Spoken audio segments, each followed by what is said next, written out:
Yo me siento realmente emocionado por la organización que hay acá en la provincia de Chepén.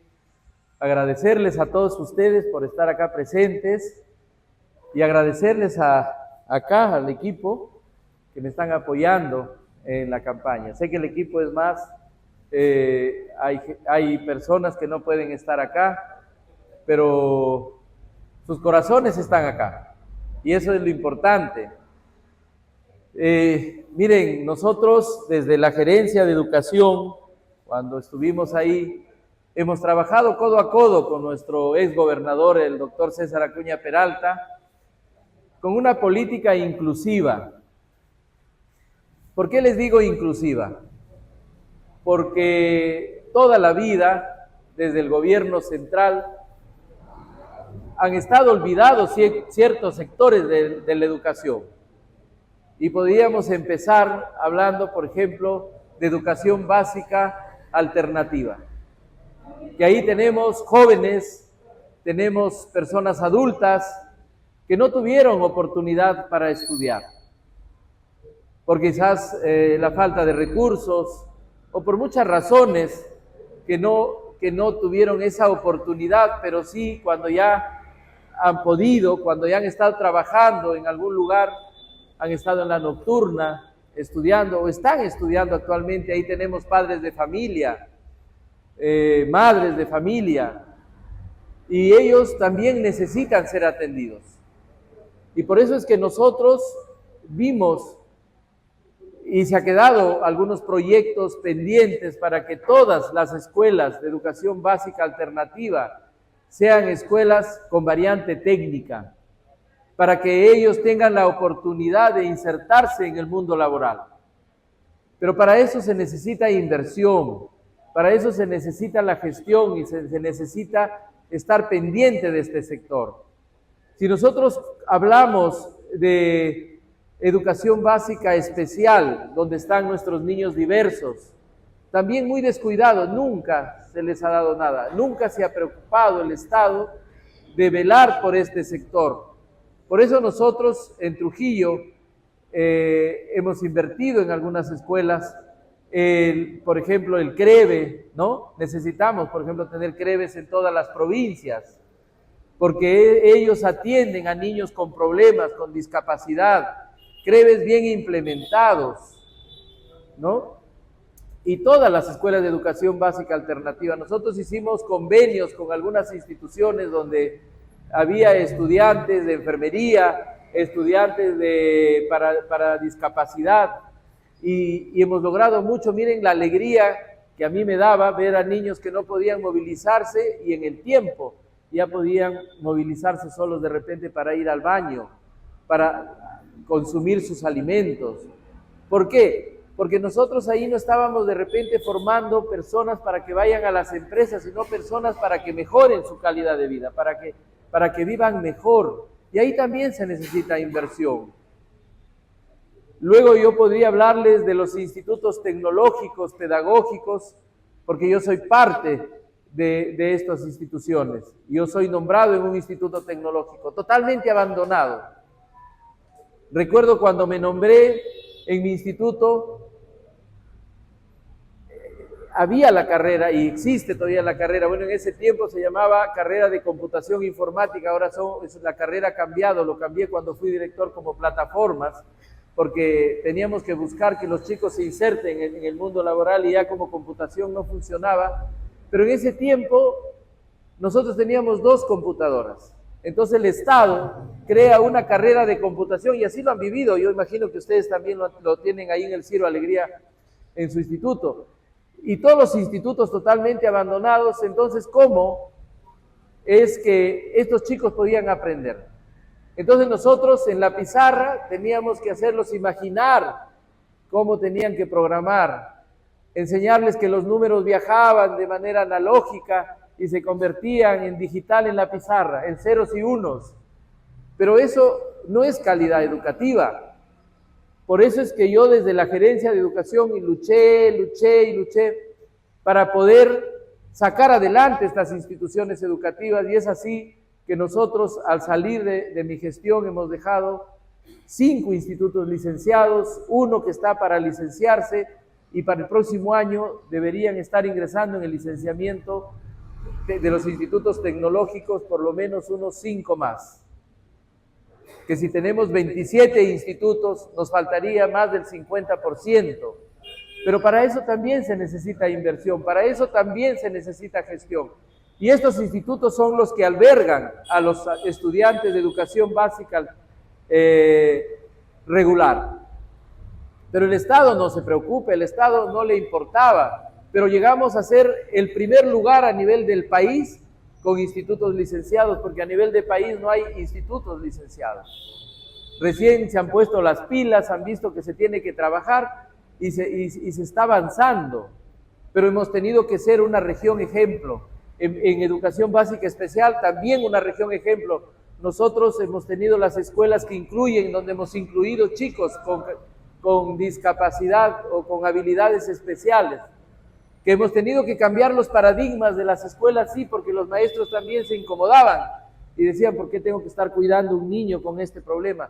Pero son seres humanos que necesitan atención y el Estado no se preocupa. Los institutos pedagógicos, los 5, se están construyendo en este momento, así que también los vamos a tener que tener licenciados para que tengamos profesores que salgan con mayor calidad.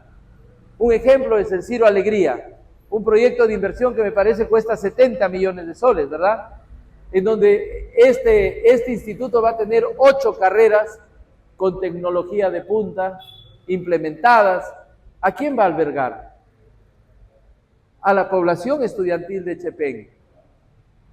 Y desde el Congreso vamos a luchar, porque ya lo vamos a tener la infraestructura, vamos a tener los maestros, vamos a tener la tecnología, la implementación, para poder lograr que el Instituto Ciro Alegría Bazán se convierta en una universidad, de manera responsable, no como han venido los congresistas anteriores creando universidades donde no existe local, no existen maestros, no existe implementación. ¿Y cómo van a funcionar? Solo por decir, ya creamos la universidad A, la universidad B, la universidad C. ¿Y cuándo va a funcionar esas universidades si no existe nada? Pero en nuestras instituciones donde ya se ha invertido, donde el gobierno regional ha invertido, sí podemos crear. ¿Por qué? Porque ya tenemos el local, ya tenemos la implementación, tenemos los maestros, y los maestros son personal calificado. En ese sentido, en educación básica regular también hemos atendido, también nos hemos preocupado porque ha habido un descuido total. Los jardines no han tenido implementación, hemos dado mantenimiento a muchos jardines, hemos logrado comprarle su material de hogar a las 1.500 instituciones educativas de inicial, porque los niños necesitan desarrollarse. En sus primeros 5 años los niños desarrollan capacidades, los niños desarrollan habilidades. Entonces, cuando el país tiene tanta pobreza extrema, ¿qué necesita? Necesita invertir en esos niños, porque cuando nosotros desarrollamos habilidades y competencias, esos niños van a crecer con mayores capacidades y van a poder sacar de la pobreza extrema a sus familias. Y así también hemos trabajado con ellos, implementándolos con sus kits deportivos, hemos comprado pantallas interactivas para nuestras escuelas, hemos comprado impresoras, hemos tratado de implementar a todas las escuelas de la región La Libertad. Y se ha invertido más de 1.200 millones de soles en infraestructura nueva, en 90 instituciones educativas a nivel de la región La Libertad. Hemos tratado de hacer una buena gestión. Yo creo que la brecha va a quedar muy alta para las gestiones que vengan después, y esperemos que sigan la ruta que hemos dejado, porque hemos dejado planificación. A mí me gusta la planificación y hemos implementado nuestro proyecto educativo regional y hemos logrado hacer nuestros proyectos educativos locales de cada una de las provincias de la región La Libertad para que tengamos una ruta por donde debe caminar el sector educación. Pero se necesita tener gente en el gobierno central para que esté monitoreando, para que esté gestionando, para que se continúe con el trabajo, no solo en la región La Libertad, sino a nivel de la región del país, a nivel del país, de nuestro Perú. porque también así como tenemos esos problemas acá en La Libertad, lo tenemos en todo el país. Y es así que nosotros también ya con nuestro equipo hemos logrado implementar algunos proyectos, no implementar, sino elaborar proyectos de ley, porque necesitamos llevar proyectos de ley al gobierno central, porque parte de la labor de un congresista es el legislar, y legislar es que nosotros tengamos que presentar proyectos de ley para que se puedan aprobar y luchar que se aprueben. Si hablamos del sector educación, por la realidad, que yo lo conozco muy bien, hay muchísimos proyectos que el tiempo no nos daría para hablar, pero les voy a hablar de algunos. Por ejemplo, el saneamiento físico legal de nuestras instituciones educativas. ¿Por qué nuestras instituciones educativas no pueden ser intervenidas con proyectos de inversión? Porque cuando van a las autoridades, cuando van a los alcaldes, cuando van al gobierno regional, cuando van al Ministerio de Educación, al gobierno central, ¿qué les dicen? Tu institución educativa no está saneada, no pertenece al Estado. Y como no pertenece al Estado, nosotros no podemos intervenir ahí porque estaríamos cometiendo un delito. Y entonces el padre de familia se va frustrado, de repente rajando, hasta mentándole la madre a la autoridad. Pero la autoridad no se preocupa. Y no se preocupa la autoridad porque cuando te vas a hacer el saneamiento, te cobran. Entonces yo les pregunto, un profesor, un director de escuela, no sé si acá habrá directores, que no cuenta con recursos, ¿podrá pagar 7,000, 10,000 soles para sanear su escuela? No lo tiene. Y a la UGEL no le transfieren recursos para saneamiento. Entonces cuando se van y lo insultan a los directores de UGEL, el director de UGEL aguanta, pero no tiene el presupuesto, no tiene los recursos, no tiene el personal técnico calificado para sanear las escuelas. Y si se van por la vía judicial, ¿qué sucede? Demoran 5, 6, 7, 8, 9 años para sanear una escuela. Entonces a las autoridades, si lo vemos desde atrás, diríamos, no les conviene sanear la escuela porque lo van a presionar para que lo construya, para que lo implemente.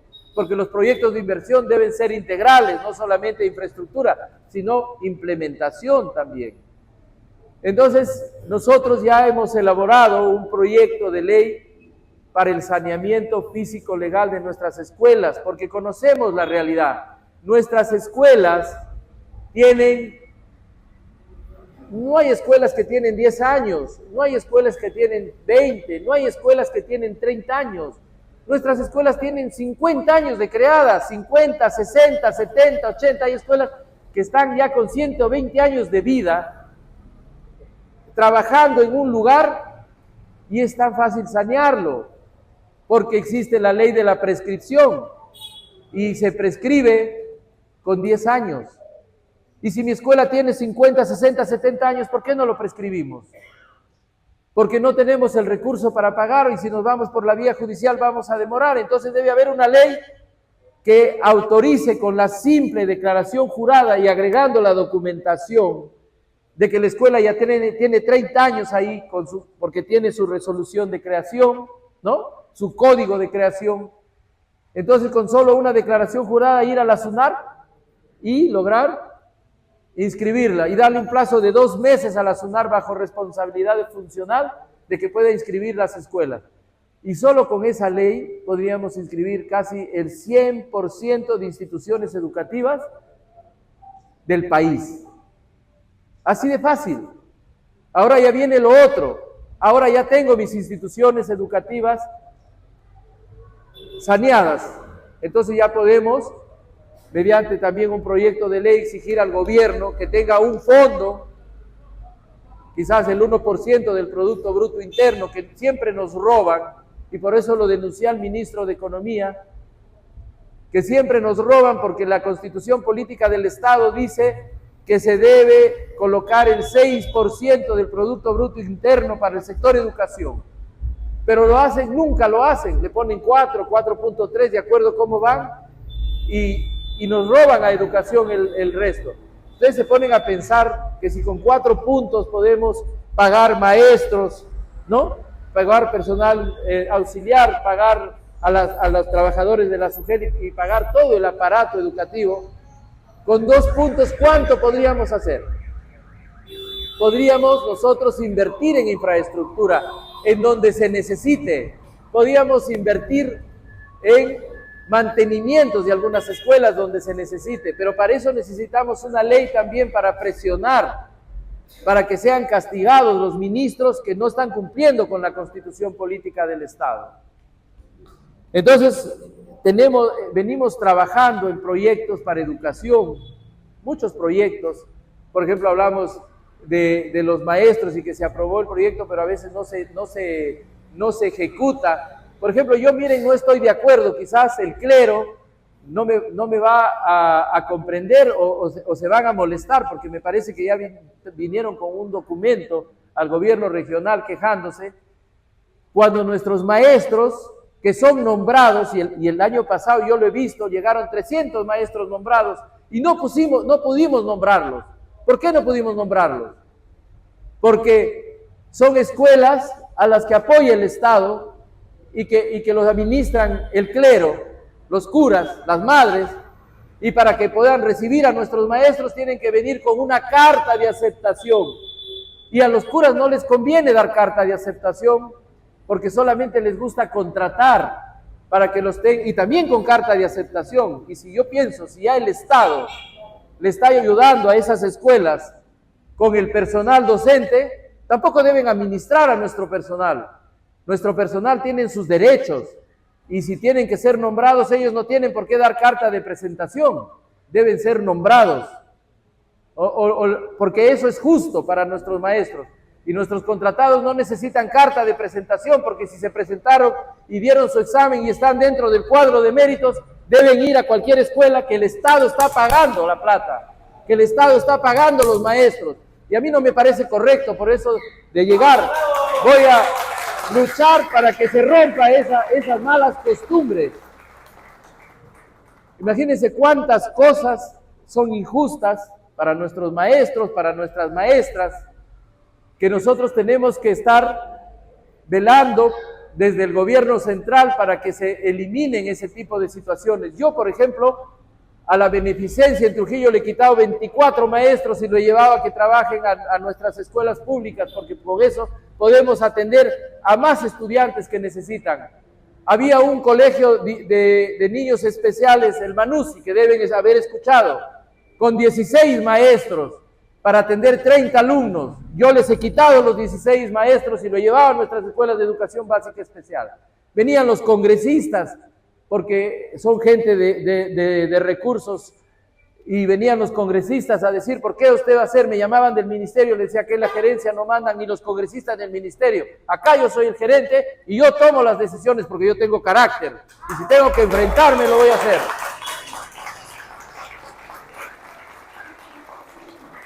Y si hablamos de más problemas de educación, no se les paga su deuda social a nuestros maestros. Yo soy parte de ellos, a mí me deben como 80,000 soles. A los maestros de institutos, maestros jubilados, cesantes, tampoco se les paga la deuda social.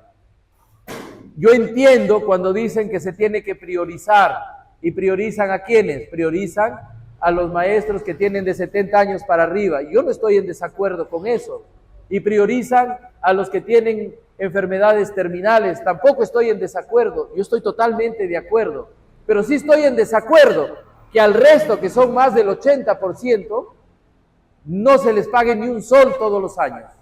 Entonces tenemos que impulsar que de ese Producto Bruto Interno que les digo que nos corresponde, por lo menos el 0.5% deba ir a una bolsa en el presupuesto del año fiscal que corresponde, para que de ahí se tenga que pagar a todos los maestros que reciban algo, aunque sea una UIT al año, para que tengan una esperanza y que la brecha se vaya recortando. Y también, yo he sido gerente de presupuesto y he visto cuánta plata sobra. El Estado envía recursos para pagar planillas a todos los ministerios, porque de cada ministerio sale a los gobiernos regionales para educación, para salud, agricultura, y envía el recurso. Y de esa plata sobra. Por ejemplo, en la región La Libertad, solo en el gobierno regional, el 23 ha sobrado 60 millones de soles, 50 millones de soles el otro año, 40 millones de soles. Entonces hay que exigir que ese dinero de todos los ministerios que son sobrantes, también pase a una bolsa para pagar la deuda social. Y no nos pueden decir que estamos atentando contra el presupuesto del Estado. ¿Por qué? Porque ¿cuánto gasta el Estado pagando procuradores para luchar por algo que no se puede luchar? Para pagar tantos abogados, porque entran miles de denuncias, no solamente del magisterio, porque le deben también a los otros sectores, miles de denuncias y ellos pagando abogados para que defiendan. ¿Cuánto pagan en esos abogados? ¿Por qué no se agarra esa plata mejor y se mete a la bolsa para pagar la deuda social? Y encima pasan los años y son intereses, ustedes lo saben, los maestros lo saben. Si no me pagan 10 años, ¿cuánto suben los intereses de lo que me deben?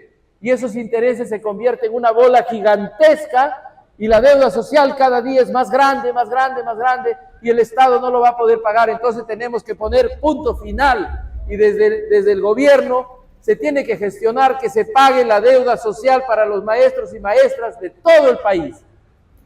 Cuando yo les digo que estoy de acuerdo que se pague a los ancianos, que se pague, porque yo tengo 2 padres ancianos que también son maestros, que se pague a los ancianos, que se pague a los que tienen enfermedades terminales, pero podríamos del 100% decir, el 50% lo priorizamos para ellos y del otro 50% para los demás maestros de todo el país, para que todos reciban algo.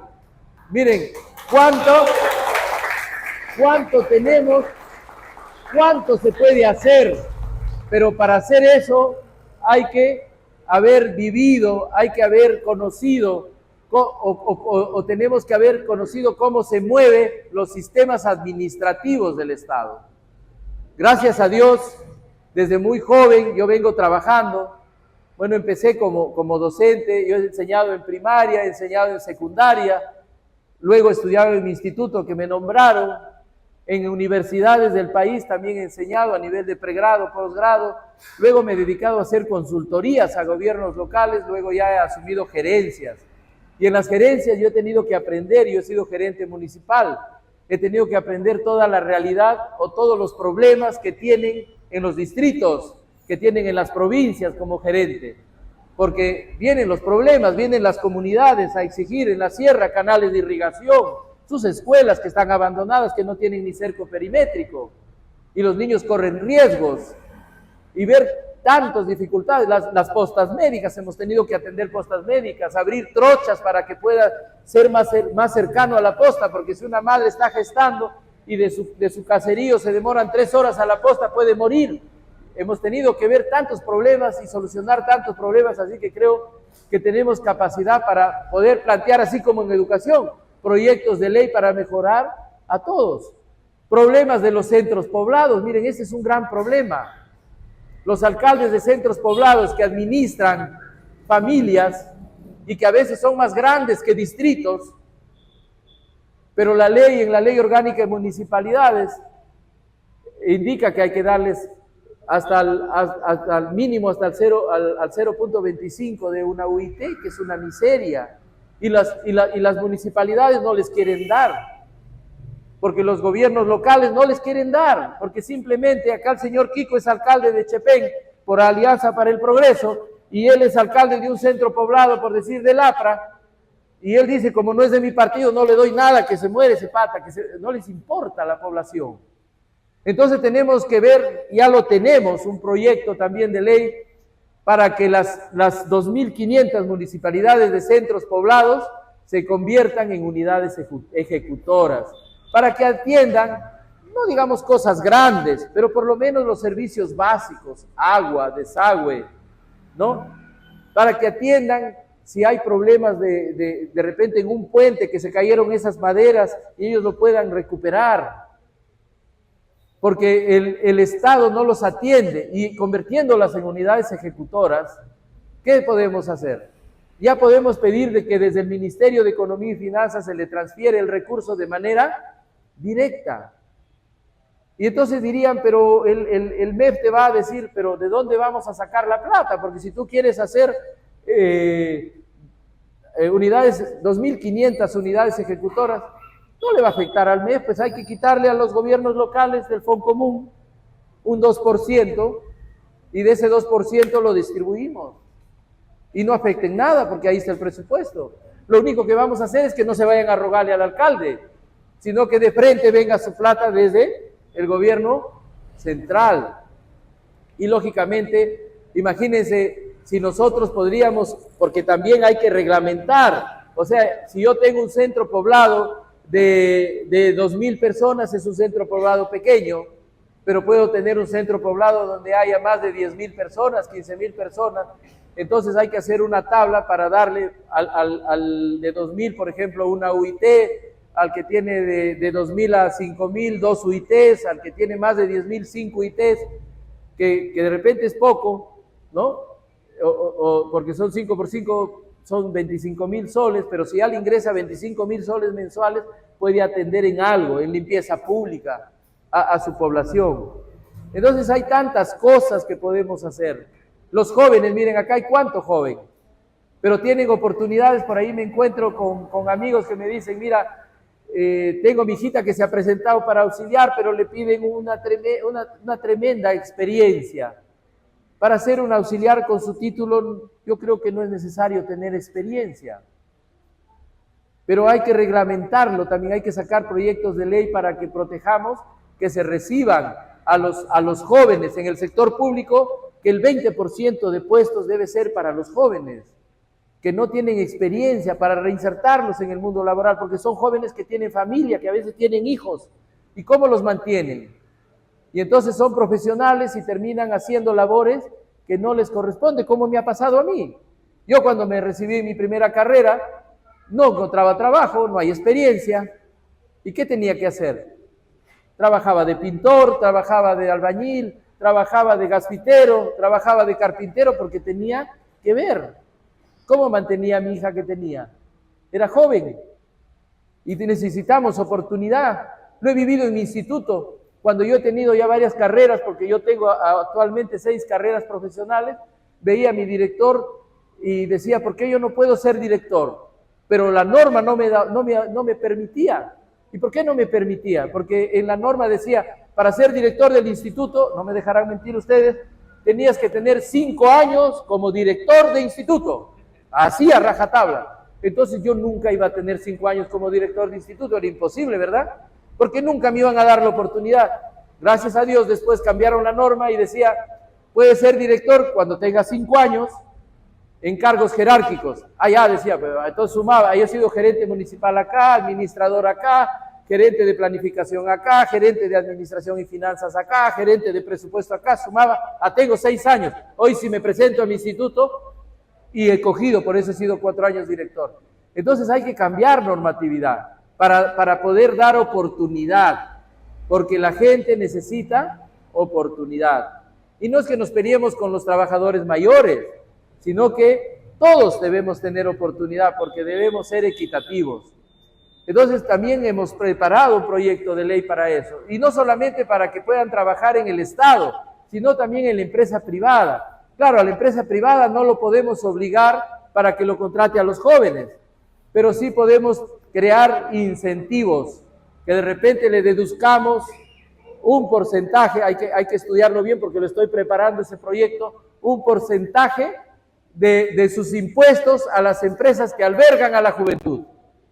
Y también tiene que haber sanciones, porque las empresas, y se ve tanto en los jóvenes como en mujeres, cumplen la misma labor, pero al hombre le pagan más y a la mujer le pagan menos, o a la persona mayor le pagan más que cumple las mismas funciones y al joven le pagan menos. Todos tienen que ganar igual y tiene que haber sanciones para los que incumplan, porque tenemos que buscar una sociedad justa. Pero para eso se necesita luchar. A veces yo me pongo a pensar y me dicen, te vas a ir a luchar con una pared, pero estoy acostumbrado a luchar con pared.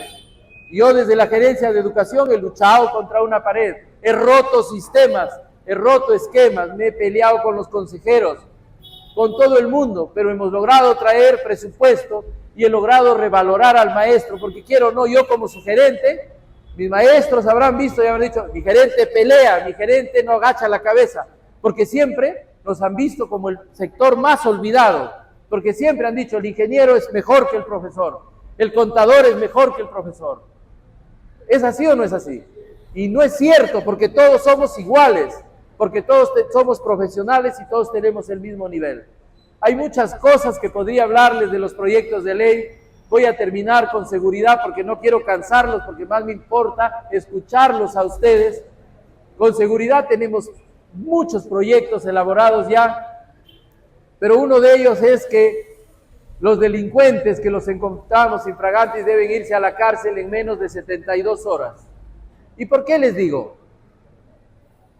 Porque a veces hay pruebas, ustedes lo ven en los medios de comunicación, cogen una persona con actos de corrupción, por ejemplo, recibiendo dinero a cambio de un favor, y el fiscal, como hay la denuncia, lo lleva los billetes marcados, le pone un líquido que se llama luminol, lo cogen a la persona, lo revisan y sus manos sí están con el luminol, la plata lo encuentran en su billetera, pero sin embargo, lo cogen, lo llevan y después dicen, mientras dure la investigación, vamos a tener los 18 meses de prisión preventiva. Yo me pregunto, si ya lo encontraste con las manos en la masa, si ya es culpable, hay que tenerlo en una sola oficina, a la policía que lo captura, porque cuando van a hacer la captura va la policía, al fiscal y al Poder Judicial. ¿Para qué? Para que de frente hagan sus trámites y en 72 horas debe estar en la cárcel esa persona. O sea, si el lunes lo agarras, el miércoles ya debe estar en la cárcel, porque ya lo encontraste con las manos en la masa y nada lo puede salvar. Hablan que necesitamos policías, que nos falta policías. Tenemos 15,000 policías en las oficinas atendiendo y nos atienden mal encima. Esos 15,000 deben irse a la calle a agarrar delincuentes, porque esa es su chamba. Y el personal civil debe estar en las oficinas de la policía haciendo la atención. Cuando reciben una declaración, un abogado que los atienda. Y ellos deben estar afuera trabajando, porque para eso estudiaron, para eso se metieron a la policía. Entonces, si nos dicen, oye, pero si tú quieres meterte a la cárcel a todo el mundo, ¿y qué va a pasar con las cárceles? Se van a hacinar. Sí, pues, pero en la cárcel a veces hay gente por delitos menores, porque le pegaron a alguien. A esa persona la podemos sacar y tenerla fuera con un grillete para que no se escape. Y para que no le cueste al Estado, que pague su grillete, pues. Oye, si el grillete cuesta 2,000 soles, le decimos, mira, vas a irte a tu casa, a pasar tu cárcel, pero paga tus 2,000 soles para ponerte tu grillete. Y si no quieres, te quedas ahí en tu celda. Entonces, hay solución, pero hay que presentar los proyectos, hay que luchar para que se aprueben en el Senado, y hay que tener la pasión y la fuerza para estar molestando. Les agradezco mucho por haberme recibido, realmente me siento feliz, me siento contento, me voy con mi corazón lleno, que quiere explotar, y me gustaría escucharlos a ustedes, qué problemas tienen para anotar, y nosotros hacemos proyectos de ley para atender sus necesidades. Muchísimas gracias.